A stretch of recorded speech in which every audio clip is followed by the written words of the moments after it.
Assalamu alaikum, everyone. These are exciting times. These are also really challenging times. I want to just take a minute for all of us to make Surah Fatiha for those who have passed in Gaza, in Yemen, in Sudan, in Syria, in India, in Rohingya communities, and across the world, Venezuela, so many others. So we'll just take a minute, please, in whatever way you'd like. You may either take a moment of silence or say Surah Fatiha.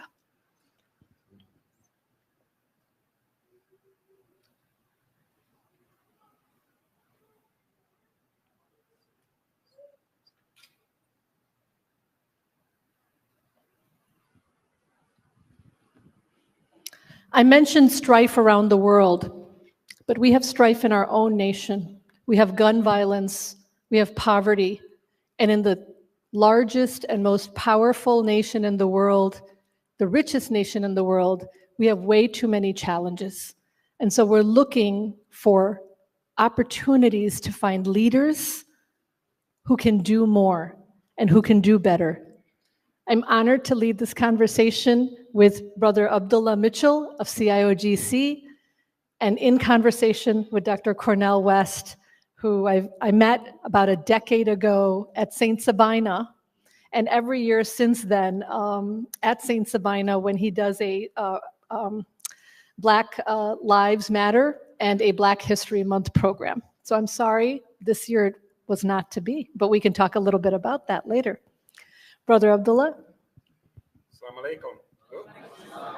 Assalamu alaikum. Once again, let me just add to what Dolores said.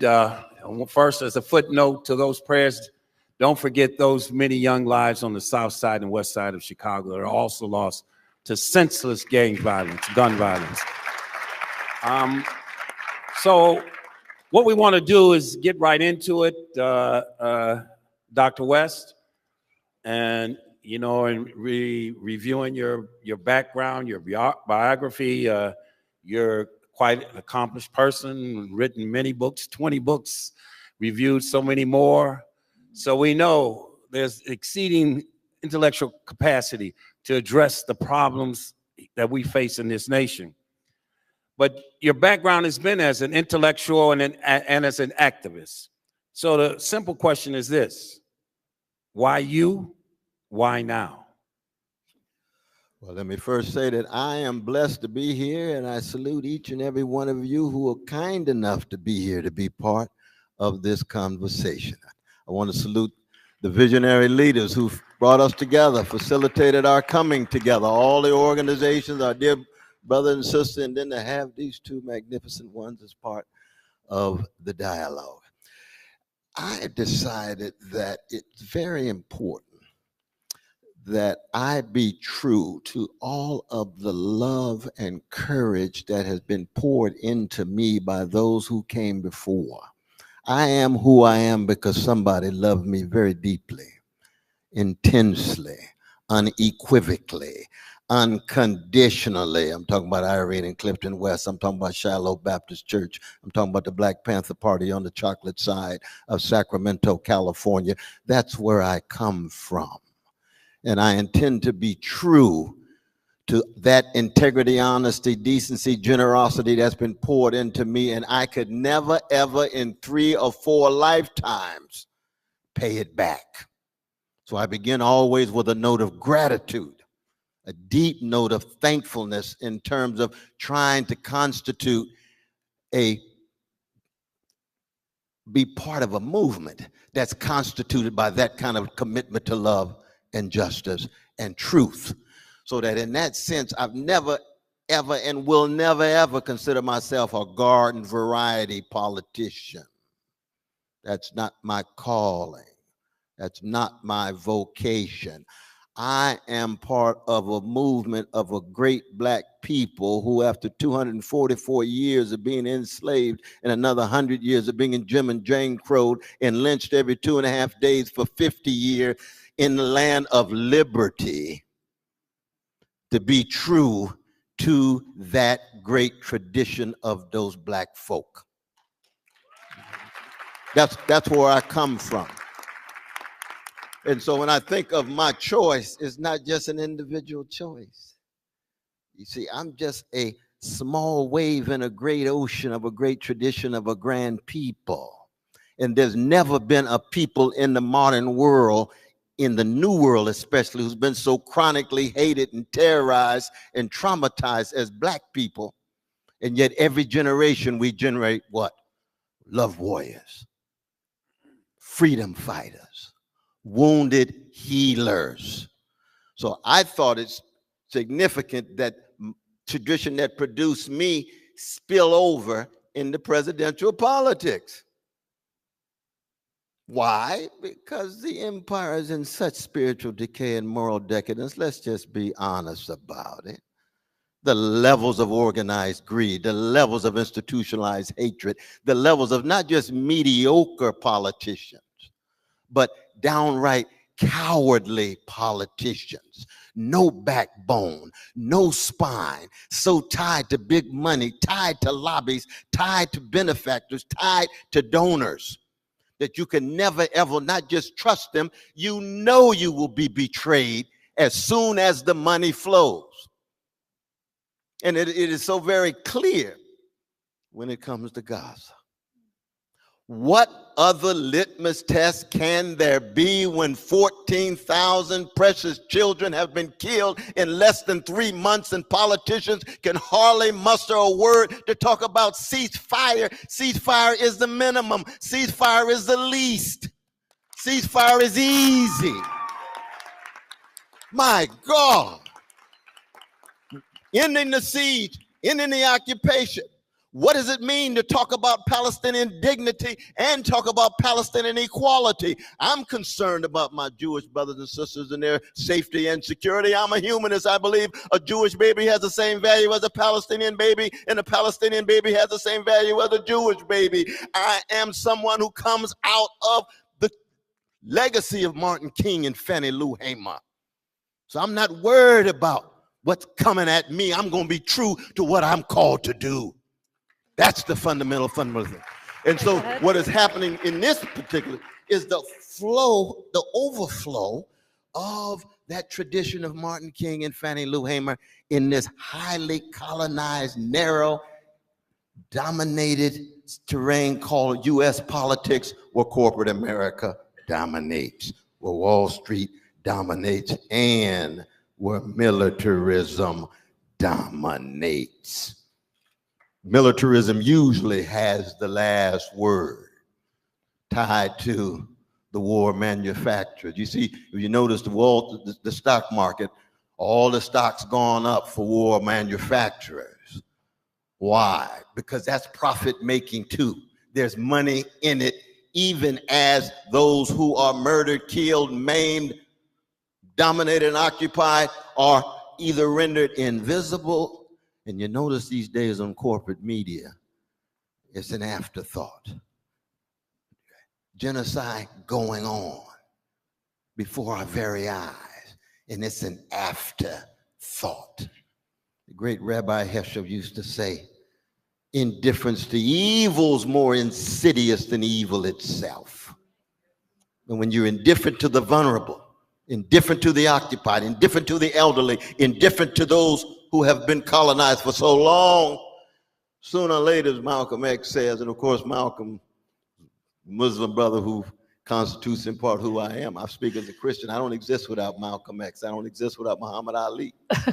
All right. As two Muslim brothers. Thank you. Two free, So, black, Allah-loving brothers. I'm a Jesus-loving free black man. They were Allah-loving free black men. absolutely. Same tradition, but different religious and theological orientation.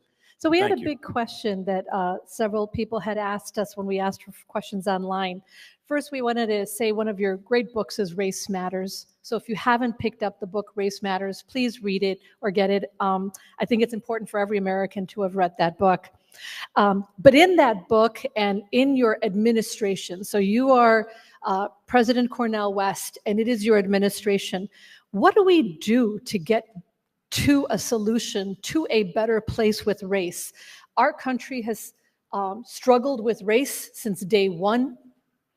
I remember our family coming in the 1950s, 60s, 70s, and the communities that we were welcomed by were Black and brown communities.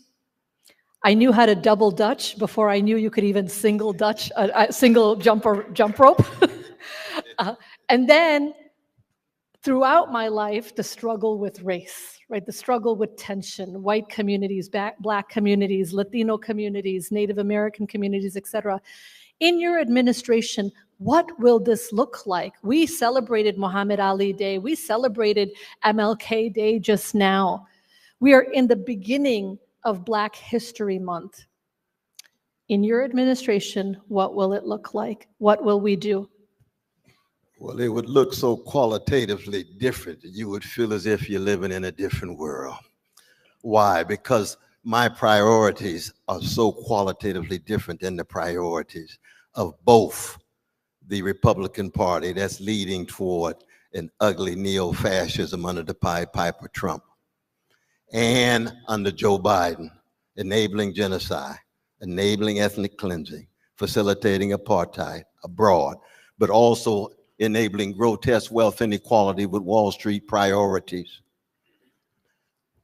What does that mean? I'm an abolitionist. Just like Frederick Douglass wanted to abolish slavery and Ida B. Wells Barnett, I say they got that wonderful street named after her in Chicago.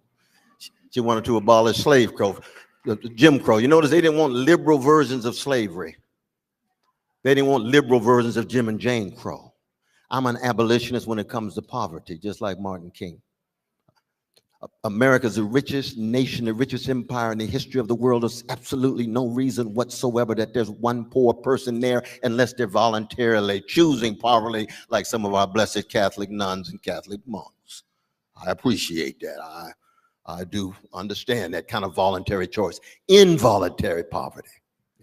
We have spent trillions and trillions of dollars just since 2001. It takes $160 billion to abolish poverty. There ought not be one homeless or unhoused person in the whole country. We have the resources for that. We have the funds for that. We've got warped priorities. 62 cents for every dollar goes to the military. We got special operations in 140 nations. We've got 800 military units all around the world. That's what it means to be an empire, like the Roman Empire and the Ottoman Empire and the British Empire. I'm running to be head of the empire, to dismantle the empire and to take those investments in military and put it into high quality schools, universal basic income so that nobody can fall below a line.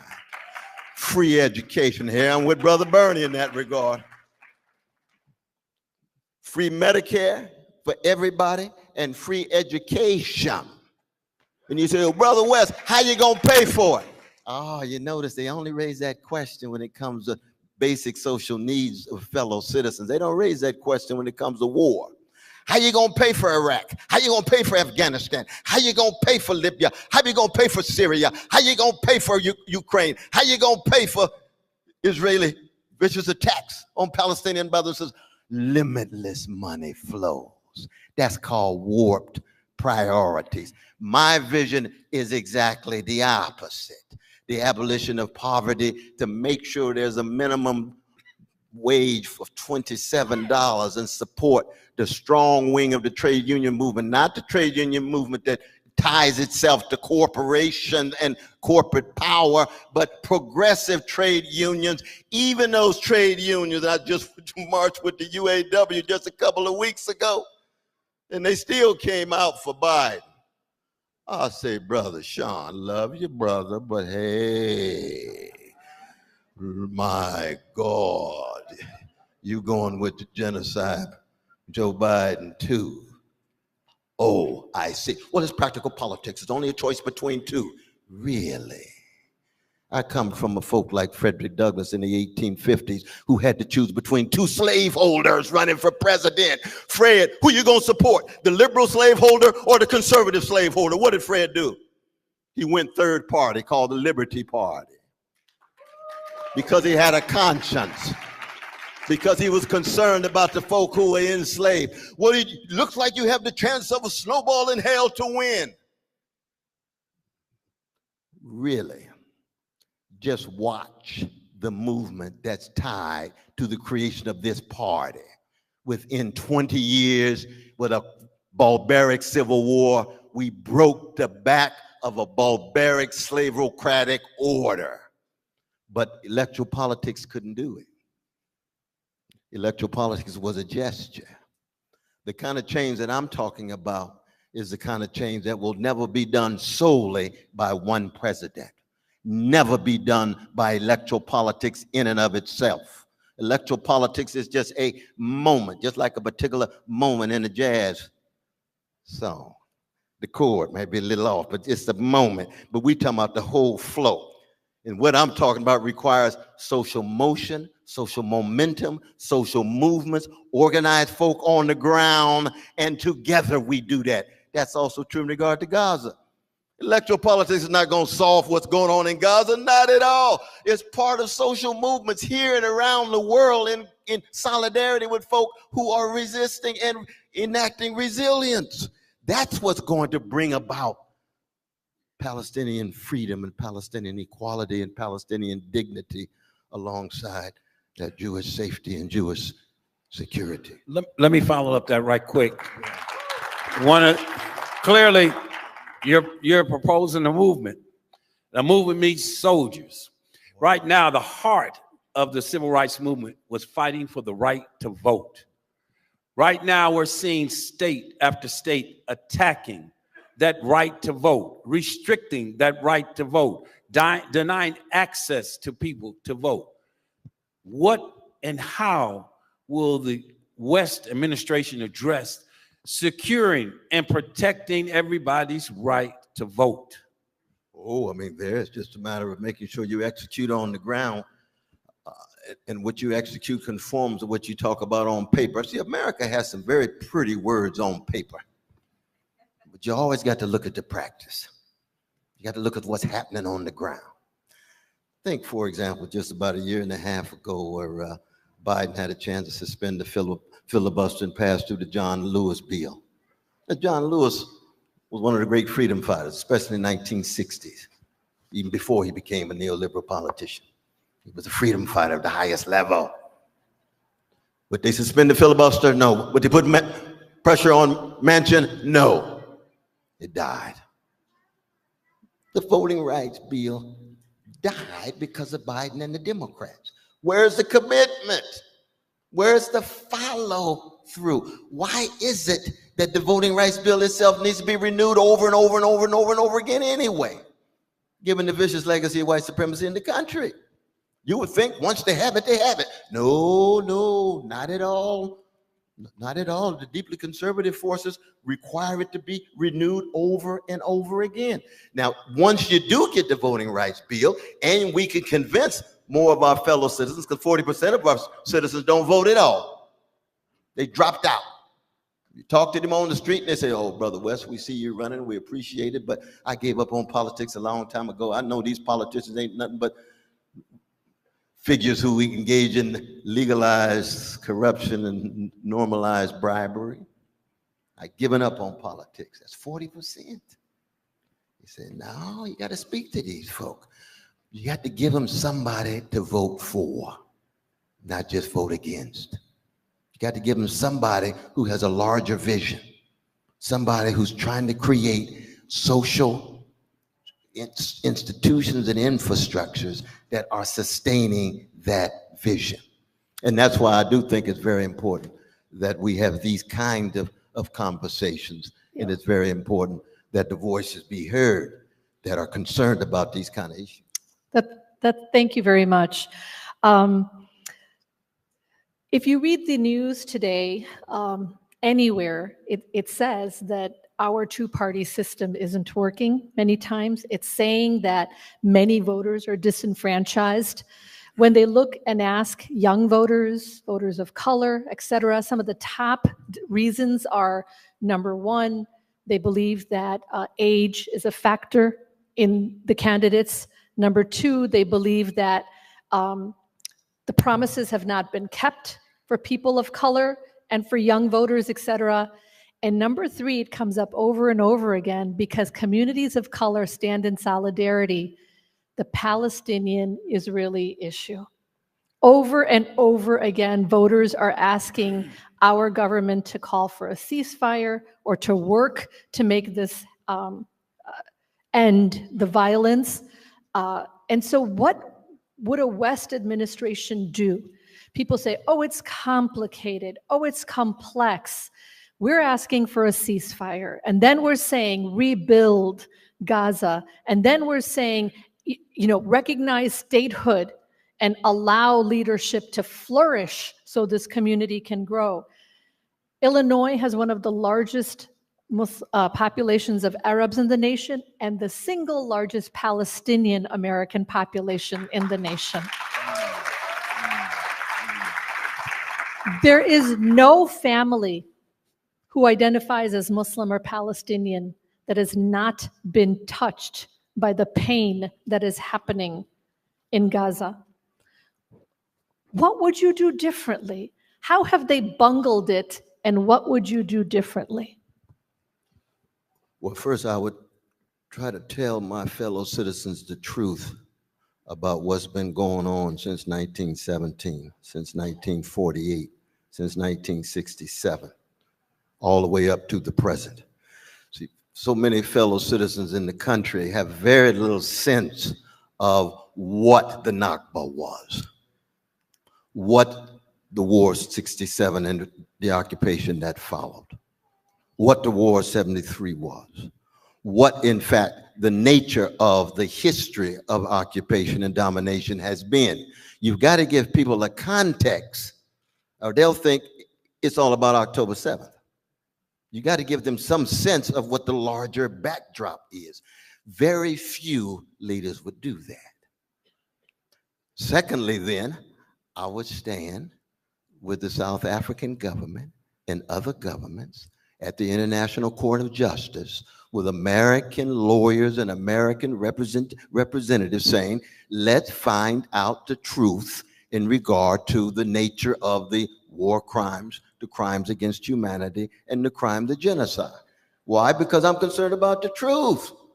And I'm concerned about the truth in each and every context. This is one crucial context, highly visible at the moment. We got to keep it visible. We got to raise our voices, even when it's no longer on corporate television. We got to make sure that the suffering is highlighted and then tell Americans what, in fact, has led toward these particular crimes. Then, when it comes to policy, you say, what would Palestine look like at the end of an occupation? Not just ceasefire and siege, but at the end of an occupation. How do we be very honest about that? Now, for so long, mainstream politicians have been talking about two-state solution, two-state solution, two-state solution. They rarely ever meant that. That was an excuse to reinforce the expanding apartheid regime. The two-state solution is dead. You got to tell the American people that. It's dead. There was a time where it was workable. It's over now. You have a choice between one state. That one state will either be an apartheid-like state with the same kinds of levels of repression, or it will be a one state with two nations, or it will be a secular state with the equality of Palestinians and Israelis across the board, with protections and safeties for each group. That's what we're talking about. Now, what does that mean for most Americans? It's going to blow their minds. What is Brother West talking about? We've been lied to all this time? I say, yes. Yes, you have. Just like the history of race in America. You've been lying about black people, been lying about indigenous people. Just like the history of patriarchy in the country, lying about women of all colors. Just like the working class, those who rule property, lying about workers. Why? Because that's how nation states and empires reproduce themselves. They're predicated on the efficacy of lies. But I come from a tradition that says, truth crushed the earth will rise again. No lie lives forever. And sooner or later, you're going to have to reap what you sow. And that's precisely what's happening in the Middle East right now, and it's going to happen in the United States. That's precisely why the challenge of fascism is so intense. People say, oh my God, is this America? When was the last time you were in the prison system and mass incarceration and saw all those precious brothers and sisters who went there? Who was the architect of that system? Joe Biden. People say, no, why would you tell that lie on him? Check it out. 1994.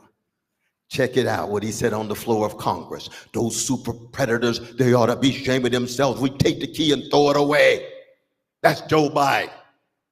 You say, oh, really? That's what it says on YouTube. That's him. Does that mean he's a devil? No. Does that mean he's a demon? No. He's an American politician that has been hiding and concealing some of his own crimes against black young people and other black folk. Same is true with his tie with Wall Street and the corporate elites. That's why it blows my mind when I see these trade union folk talking about he's so pro-union. What did he do? He came out and marched in the rain for 90 seconds, and all of a sudden he becomes the most pro-trade union president in the history of the country. Is that Brother Dwight McKee walking in? Yes, it is. Good to see you there, brother. Lord, give it up. This is the towering black intellectual. Now this brother right here, I take a bullet for, but he knows exactly what that means. Absolutely. Okay, and there's power to what you're saying, but we've heard such wonderful words before, and you are right. We have been burned by politicians in our community. We are still underrepresented, and we are still taken for granted as Black and brown and underrepresented communities. How will you be different, Dr. West? How will you be different to a community that is hungry for honesty and hungry for elected officials who actually care about them? Because we are taxpayers. We are doctors and teachers and engineers and Uber drivers. We are union members, and we are always taken for granted by our politicians. How will you be different? Yeah, I mean, the proof is always in the pudding. You know what I mean? And you'd have to take a look at my record for 50 years. Have I tried to tell the truth? And the condition of truth is to allow suffering to speak of oppressed people here and around the world. You see? How have I wavered in trying to tell the truth? Now, I'm a cracked vessel like anybody else. So I'm not always right. But one thing I'm not a coward. I'm not a coward. I'd rather be a corpse than a coward. I'd rather be dead than afraid. That's the kind of people I come from. You see? Meaning what? Just go back in all the fights with Harvard presidents, not just the Palestinian issues, but just the truth telling itself. And what do I tell them? Truth is always more important. I learned that in Vacation Bible School in Shiloh Baptist Church that had to do with integrity, honesty, decency. And I was told if the kingdom of God is within you, then everywhere you go, you ought to leave some heaven behind. And that's not just words. That's not just words. Well, Brother West, how come you were so hard on Obama? I love Obama. He's a beautiful black woman with a beautiful black family. When he sides with Wall Street and drops drones on brothers and sisters in Libya and so forth, I come at him like anybody else because I believe in righteous indignation. It's not a question of skin pigmentation. It's a question of morality and spirituality. Across the board. Same is true in any context. I can go to Iran. I got critiques of my Muslims in Iran. I'm in solidarity with Woman Life Freedom Movement. They say, oh, Brother West, how can you engage in that kind of critique? I thought that you were. I believe in morality and spirituality in a consistent sense. And if it's only a matter of popularity, is empty. It's about integrity and honesty. Same would be true with Muslims in China. Any oppressed people, no matter where they are, I stand in solidarity with them. In Brazil, in Guatemala, my gay brothers and sisters in Uganda. That's who I am. I stand with them. But I start with my black folk on the chocolate side of town. That's very important. Because if you love everybody, but the folk who loved you, something's wrong. Your love is not real. You're not really willing to sacrifice and pay the cost. And that's the legacy of a Fannie Lou Hamer and a Martin King and Malcolm, Curtis Mayfield out of Chicago. We could go on and on. Nina Simone out of North Carolina, John Coltrane out of North Carolina. Those are my people. That's where I come from. That doesn't mean I'm as good as them, but at least I know what the standards are. Let me follow that real quick, because we're coming towards the end. I mean, you've given us a very powerful message, and you've made some strong promises to us. What the question now, I guess, is, as a third party, there may be doubters in the mind that says, oh, we only have to go A or B. Can there be a C? Can there be a viable third party candidate that can win the presidency? The first question is how are you going to get on the ballot everywhere? Because that may be a question that they're asking. Give us the vision that you can become the next president of the United States. Oh, appreciate that question. Appreciate that question. I'm looking right now at my dear brother Anthony Rogers Wright, who's one of my part of the quartet. Give it up for this brother. He's one of the campaign managers. One of the campaign managers. We already got Alaska. We already got Oregon. We already got Nebraska. We're moving on Utah. We should have 15 states by the Ides of March. That's March 15th. We hope to have 30 states by the summer and at least 40 some at the end. Now, there's certain states that make it so very, very, very, very, very difficult that you're going to have to hit the lotto with millions of dollars. And see, I don't have a pack at all. I don't have a pack at all. So that we have money flowing, but not that millions, millions, and millions and millions and millions. You see. So that places like New York, we're gonna fight like I don't know what, but you got 42 days, 46,000 signatures. One out of the two signatures are always invalid, so you really need 72,000. And it's the Democratic Party who's making the decision. That's you realize how fair and just that's gonna be. So if we get on about 44, 45, and maybe even 50, we're going to surprise some people. I'm thoroughly convinced that Biden may do an LBJ thing and not even run at all as the pressure continues on him and his son. They keep trying to push him out. But more and more it's clear that he's running out of gas. Trump may be on his way to jail. So what happens for the B team? What happens for the B team for the neo-fascist Republican Party? What happens for the B team for the neoliberal Democratic Party? Both of them have a weak bench, weak B team. And then here come those of us trying to tell the truth. We don't have to put down to worry about wearing a mask. We don't have to worry about big money. We just speak from our hearts and minds and souls and the traditions and the people who poured love and justice and integrity inside of us so we can be free. The only thing in the end, and this is the history of the country, the only thing in the end that really puts a momentary stop to the fire of oppressed people are bullets. Because once we get to the point where it looks like we're about to win, then they want to shoot us down. That's the history of Martin and Malcolm and Fannie Lou and others when it comes to black people, when it comes to working people, when it comes to those who are reaching the point where they really gonna make the breakthrough. And at that point, it's just a question of who's willing to pay the cost and to pass that rich legacy on to those who come before. Because if all you can do is stop our bodies functioning, but our spirits are strong as ever, that's still not good enough. That's inadequate. The tradition has already been reinforced. The genie's out of the bottle and the chickens are coming home to roost. And no one of us are indispensable. We're all in it together, all of us in it together based on morality, spirituality, whether you're Muslim or Christian or Buddhist like bell hooks, or a Hindu like a Gandhi, or an atheist like James Baldwin, or somebody who haven't yet decided but just wants to be a freedom fighter. Yes, indeed, indeed. Well, thank you so much again.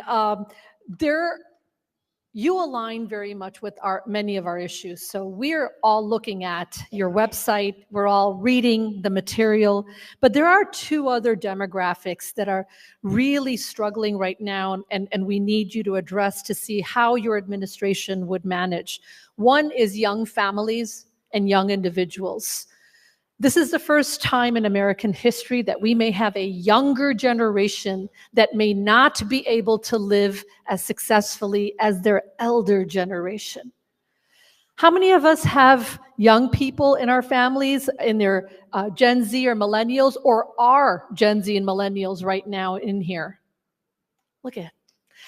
The Muslim community in America is not only the most diverse faith community, we are the youngest faith community in America. That's right. Many of our Latino brothers and sisters, African American brothers and sisters, and Native American brothers and sisters have very large youth populations. How will you help younger communities, younger families be able to afford good housing, good schools, good education, student loan debt? We have so many challenges with our young families that we need you to address. And I'll say the other one as well, because we're just about out of time. The other is our migrant crisis, our asylum seekers crisis, and our new Americans. How many of us at one point or another were new Americans because we immigrated to this nation? Or our parents did, or our grandparents did. So many of us here. So we talked about gun violence and voter rights for Black Americans and Black and Brown Americans. We're now talking about some of the challenges for immigrants that are being faced, which include gun violence and voter rights, and then all of the other ways that we are new Americans. So young people, new Americans. How do we support them? This has been wonderful questions and so forth. I must say, this is really what political discourse that has a moral and spiritual dimension is all about. I always like to remind my precious fellow citizens who came to the United States after 1965 that immigration bill was a gift of the Black freedom movement. Very important to keep in mind. They had already excluded the Chinese. They excluded Asians in the 1880s. When the Klan emerged in the 20s, they had the Immigration Bill of 1924, which meant it would be only the countries from Western Europe. And between 1924 and 1965, the waves coming into America were a vanilla affair. Lily white, like the National Hockey League. And I ain't got nothing against hockey, but it's a little different than the National Basketball Association. 65 opened the gates. All these beautiful, magnificent folk from Africa and Asia. Now, the Caribbeans had already come through New York and Chicago and so forth, but even they began to come. Ethiopia, all these beautiful folk. Here come all these Muslims. The only Muslims we knew were Honorable Elijah Muhammad. That's the first Muslims I met. And they didn't dance, and I like to dance. So we had some fascinating tension and conversation. But they were products of the Black church, right? He's the Reverend Elijah Poole, Baptist minister before he was Elijah Muhammad. Just like Malcolm X's father was a Baptist minister before he's Malcolm X. There are still some continuities. I say that because it's very important that we have to recognize some of the tensions that can be built in our relations so that we do not look at each other through white supremacist lens. Very important. You can be an immigrant from anywhere. When you come to America, you get Americanized. And to be Americanized is to look at the world through white supremacist lens and look at Black people with, in the sense that we're stereotypes. And we have to undergo transformation. We could look at immigrants through white supremacist lens. We've got to shatter those lenses to have solidarity with each other based on our moral and spiritual connections and our political solidarity. Meaning what? Meaning then that as president, leader, spokesperson, I've got to set that atmosphere, that framework over and over and over again in speeches, and then translate it into policy. I do have a preference. My preference actually begins with the elderly, because I'm old school. You see, I don't think any elderly person ought to ever even think about poverty, think about food, think about shelter, think about, after all they've given us, and that's how they spend a latter part of their years, how spiritually obscene can we be? And then we shift to the younger folk. Then we shift to the younger folk and say, we are giving you priorities. We're going to make sure you are gaining access to school. You gain access to jobs. You gain access to a safe community. But, and here let's be very honest, because we live in a deep moment of spiritual crisis. And spirituality has to do with what is your conception of integrity and honesty and love and compassion and empathy. People can have access to all the money in the world and still be gangsters because their souls hasn't been cultivated. They haven't been taught how to connect and relate to other people as thou, in the language of the great Martin Buber, thou rather than it, persons rather than objects. And our young people have been bombarded by the market. So they're told life is about success, material toys, status, and money. And we're here to say, even politicians, we are about moral and spiritual greatness. And in my Bible, he or she is greatest among you will be your servant, will care the most, will be concerned the most, will sacrifice the most, will be of use to somebody else, not just themselves. So our young people have been shaped by a market culture that is hedonistic, narcissistic, careerist, and inward looking and navel gazing. And we need to shatter that with what? Spiritual and moral renaissance by examples. And there we're talking about something beyond politics. We're talking about something human. We're talking about something in relation to something bigger than ourselves. And for those of us who are still religious, it's about God. For Christians, it's about Jesus. For Muslims, it's about Allah. For Buddhists, it's about Buddha.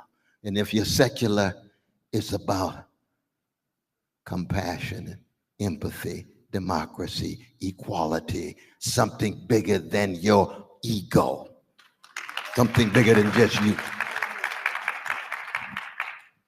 Well, it's about time to wrap this up, and we don't really want to stop. I can see the audience could go on and on, you know, but to be fair to all the candidates, we have to bring it to wrap it up. But on behalf of all the sponsors of this program this evening, we extend our warmest thanks and gratitude for you to take time out from your campaign to come to speak to the Muslims of Greater Chicago. We have heard, we have listened, now we must act. Oh, thank you all so very much. Stay strong in your work. Stay strong in your work. Indeed. Stay strong in your work. Very much so. Dr. West, we also want to make sure that you know we would like to continue more conversations. Several states have asked us to help them invite you to their states. We'd like a commitment from you that it is now February 3rd, but between now and November 5th, that you will come again and again and again to our different communities when asked. Absolutely. And we would like a commitment from you that as the election ends, and if you are to become the President of the United States of America, that you will meet with us within 50 days of your presidency beginning, and then continue to meet with us on policy and issues. Ooh, absolutely.